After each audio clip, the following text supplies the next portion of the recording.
வணக்கம், இது வன்னி ப்ராப்பர்ட்டிஸ். நான் உங்கள் மயூரன். கிளிநொச்சி செல்வா நகரில் பண்ணைக்கு உகந்த 1.5 ஏக்கர் காணி ஒன்று விற்பனைக்காக வந்துள்ளது. இந்த காணி தொடர்பான முழுமையான விவரம் இந்த காணொலியில் நாங்கள் பார்வையிட இருக்கிறோம். இந்த காணொலிக்குள்ள போகிறதுக்கு முதல்ல மறக்காம என்னுடைய யூடியூப் தளத்தை நீங்கள் சப்ஸ்கிரைப் பண்ணி வச்சுக்கொள்ளுங்க. இந்த காணிக்குள்ளே வீடு, அது தவிர பயன் தரும் மரங்கள், அது தவிர இந்த காணியினுடைய பின்பகுதி குளமாக காணப்படுகிறது. அதாவது கந்தன் குளம் காணப்படுது.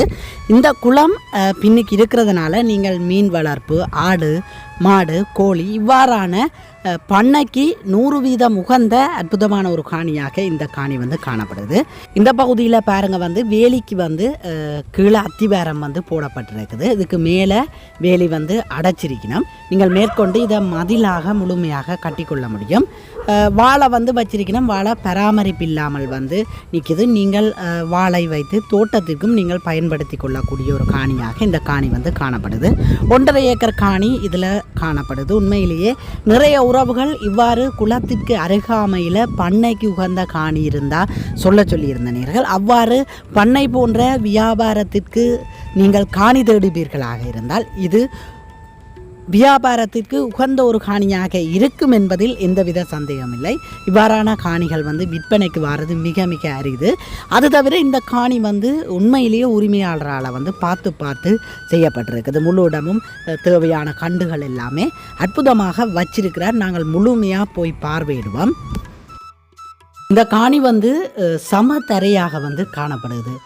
எல்லா இடமுமே ஒரே மட்டமாகவும் நல்ல அற்புதமான ஒரு லெவலில் இருக்குது. உண்மையிலேயே சில இடங்களில் இப்படி குளத்திற்கு அருகாமையில் போய் நாங்கள் காணி பார்வையிடுவோமாக இருந்தால் பள்ளம் புட்டிகளாக காணப்படும். அவ்வாறு இல்லாமல் சமதரையாக காணப்படுகிறது.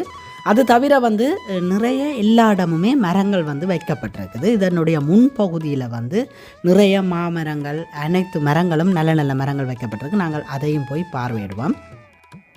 இதில் ஒரு கட்டுக்கிணறு இருக்குது பாருங்கள். இந்த கட்டுக்கிணறுல நல்ல தண்ணி, குடி தண்ணியாகவும் காணப்படுது. அதே நேரம் எந்த நேரமும் வற்றாத ஒரு நீரோட்டம் இருக்குது. ஏன்னு சொன்னால் பின்னுக்கு கந்தன் குளம் இருக்கிறதுனால கடைசி மட்டும் இந்த தண்ணி வத்துறதுக்கான சந்தர்ப்பம் இல்லை. அப்போ எப்பொழுதும் நீங்கள் இந்த காணி முழுவதும் அருங்கோடையிலையும் இந்த கண்டுகளுக்கு நீங்கள் எவ்வளவு தண்ணியும் இறைச்சி கொள்ளலாம். இதில் பாருங்கள், இந்த பகுதியில் அதாவது வீடு இருக்கிறதுக்கு அருகாமையிலேயே மாமரங்கள் எல்லாமே வைக்கப்பட்டிருக்குது. இப்போ நாங்கள் கட்டுக்கிணறை பார்வையிடுவோம். கட்டுக்கிணறுக்குள்ளே உள்ள பாருங்கள், நல்ல தெளிவான தண்ணி பாருங்கள். நல்ல நீட்டான ஒரு குடி தண்ணி கிணறாக இந்த கிணறு காணப்படுது. நீங்கள் எந்த நேரமும் இந்த கிணத்திலிருந்து நீங்கள் இறைத்து கொள்ள முடியும். இதில் பாருங்கள், சின்ன சின்ன மாமரங்கள் நிற்கிது. நிறைய மாமரங்கள் நிற்கிது. இதுகள் எல்லாமே பட்கண்டுகள், அதாவது சிறிய கண்டுகளாகவே காய்க்கக்கூடிய இனமாக இது காணப்படுது. அது தவிர பார்த்திங்கன்னு சொன்னால் நிலம் மண் நல்ல ஒரு தோட்டத்துக்கு வந்த மண்ணாக இருக்குது. இந்த மண்ணில் நீங்கள் எந்த பயிரையுமே வைத்துக்கொள்ள முடியும். அதாவது பெரும் பயிராக இருந்தால் தென்னை, பிலா போன்ற பெரும் பயிர்களையும் நீங்கள் வைத்து கொள்ளலாம். அல்லாவிட்டால் நீங்கள் சிறு பயிர்களையும் வச்சுக்கொள்ளலாம். கத்தரி, வெண்டி போன்ற தோட்டத்திற்கு 100% உகந்த ஒரு காணியாக இந்த காணி காணப்படுது. இந்த பகுதியில் நான் குறிப்பிட்டிருந்தது போல் மதில் கட்டுவதற்கு அத்திவாரம் கட்டி அழகாக செய்திருக்கிறார். நீங்கள் மேற்கொண்டு மதில் கட்டிக்கொள்ள முடியும். மற்றது இதில் பாருங்கள், இந்த பெரிய நிறுவனங்களில் நிற்கிற மரம் அழகாக பாத்தியெல்லாம் பிடிச்சி வச்சிருக்கிறார். இது வளர்ந்து பெரிய ஒரு நீளத்திற்கு வளரும் பொழுது அந்த முன் என்ட்ரன்ஸ் உங்களுடைய முன்பகுதி அழகாக இருக்கும் என்பதற்காக இந்த மரங்கள் வைக்கப்பட்டிருக்கிறது. உண்மையிலேயே உரிமையாளரால் பார்த்து இந்த காணி பராமரிக்கப்பட்டு கொண்டிருக்குது. தற்சமயம் இது விற்பனைக்காக வந்திருக்குது. நீங்கள் இந்த காணி பிடித்திருந்தால் திரையிலே தெரியும் தொலைபேசி இலக்கம், என்னுடைய தொலைபேசி இலக்கம், அழைப்பு ஏற்படுத்துங்கள். கதைத்து பேசி இதை வாங்கி தரலாம். இப்பொழுது நாங்கள் வீடை உள்ளே சென்று பார்வையிட்டு இறுதியில் இதனுடைய விலையை பார்வையிடுவோம். முன்னுக்கு ஒரு செட் ஒன்று இறக்கி இருக்கிறார். அந்த செட்டில் பார்த்திங்கன்னு சொன்னால் குரோட்டன்கள் எல்லாமே தொங்க விட்டுருக்குது. முன்னுக்கும் மரங்கள் எல்லாமே தடி நட்டு கொடிகள் எல்லாமே வளர்த்துருக்கிறார், பெசன் பொருட்டெல்லாம். இப்போ நாங்கள் உள்ளே சென்று உள்ளுக்கு வீட்டினுடைய அமைப்பை பார்வையிடுவோம். நிலத்துக்கு முழுமையாக சீமேந்து தான் பயன்படுத்தப்பட்டிருக்குது. கீழே மாவுள்கள் பதிக்கல. அது தவிர சாமி அறைக்கு வந்து கதவு போடையில் நீங்கள் மேற்கொண்டு போட்டு வேலைகள் செய்து கொள்ள வேண்டியிருக்கும். மேலே வந்து ஓடு பயன்படுத்தப்பட்டிருக்கு, அதாவது ஒரு வீட்டு திட்ட அளவு வீடாக இருக்குது.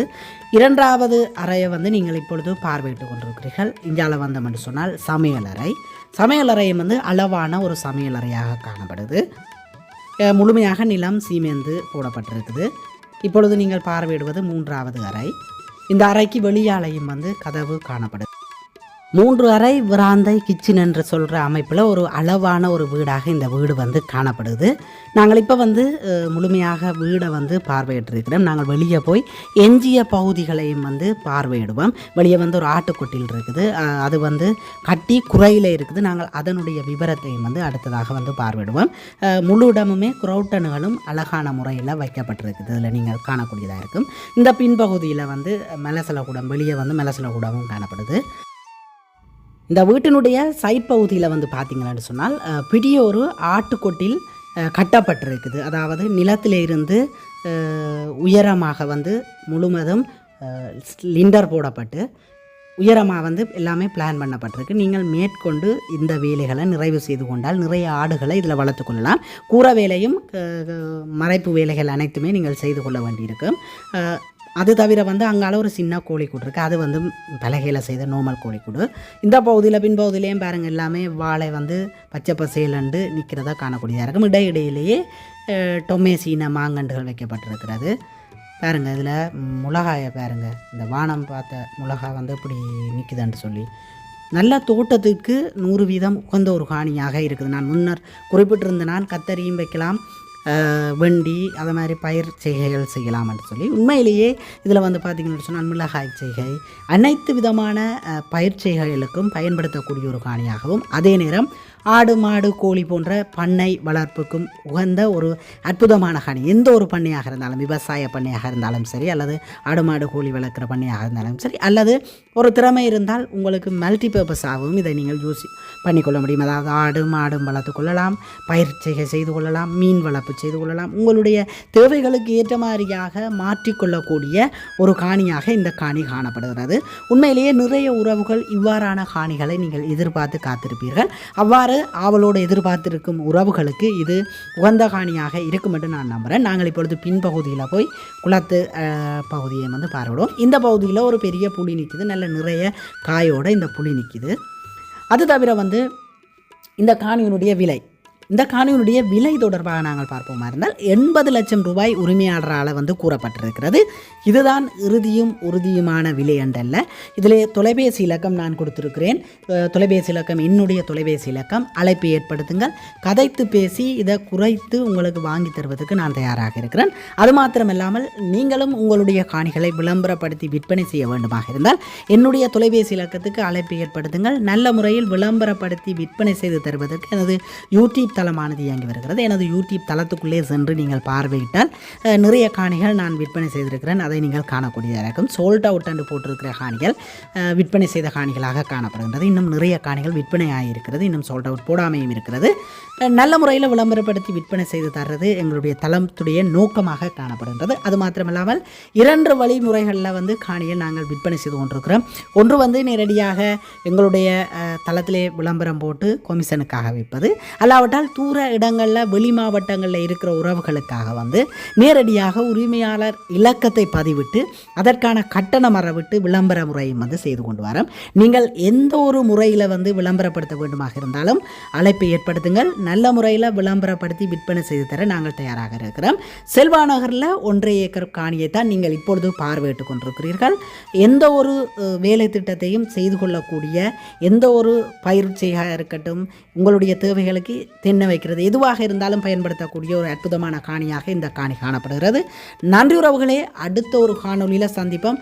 மறக்காம என்னுடைய யூடியூப் தளத்தை சப்ஸ்கிரைப் பண்ணி வச்சுக்கொள்ளுங்க. நீங்கள் இப்பொழுது பார்வையிடுவது கந்தன்குளம் இருக்கிற பின்பகுதியை தான் பார்வையிட்டுக் கொண்டிருக்கிறீர்கள். நிறைய தண்ணி நிற்கிறத நீங்கள் காணக்கூடியதாக இருக்கும். இந்த குளத்தில் வந்து எப்பயுமே வந்து தண்ணி வற்றுறதில்லை. மீன்பிடி தொழில் இவ்வாறான தொழில் செய்கிற ஒரு குளமாக இந்த குளம் காணப்படுகின்றது. கந்தன் குளத்துக்கு முன்பகுதியில் காணி காணப்படுது. இந்த காணியினுடைய பின்பகுதி கந்தன் குளமாக காணப்படுகின்றது. நன்றி உறவுகளே. அடுத்த ஒரு காணொலியில் சந்திப்போம்.